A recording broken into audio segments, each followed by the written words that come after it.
It's not mandatory, but there's a lot of players that like to put on ankle braces just so they can have that extra protection on the court, you know? Maybe they don't want to get that ankle snapped, so it's a smart decision. But like I said, wearing ankle braces is usually not mandatory, but there was one player that was forced to wear it.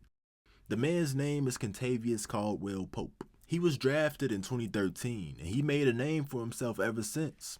A 6'5" shooting guard who is athletic and can shoot the lights out. He can play a little defense too. A good all-around role player. There's no doubting what he can do on the court. He has proven that time after time, but his problem came from off the court. That's how it goes. He got in some trouble with the law. It's a long story, but long story short, he was driving under the influence. So he was sentenced to probation, but he ended up violating his probation. So now they were ready to bump up the punishment. He was in big trouble. No one is above the law, right?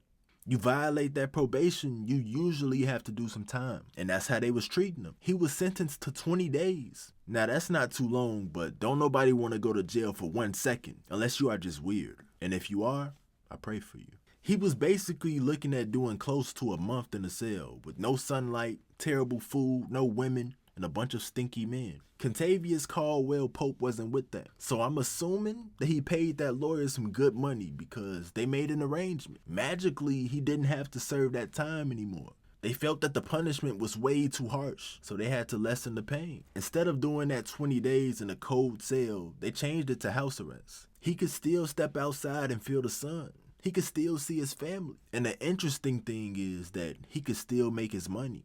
He was still able to play basketball. The only thing is he could not travel with his team to the away games. That crushed him. But hey, he was a free man. Some people were cool with that. But also there were some people that didn't like it. And one of the known people that didn't agree with this was Stephen A. Smith. This is what he had to say about it. Participate in basketball games. The hell with it. Serve your 25 days. I don't give a damn if it was 5 days or 10 days, whatever the case may be. But you shouldn't be allowed to leave, go to work, play in front of 18, 19,000 people, hear the roar of the crowd, get paid your game check, and then afterwards, instead of going home to chill out in your bed watching TV, you have to do it at a jail. At a jail. I don't believe in that, not 1 second. I believe that if you got 25 days, do your 25 days. You shouldn't be allowed to leave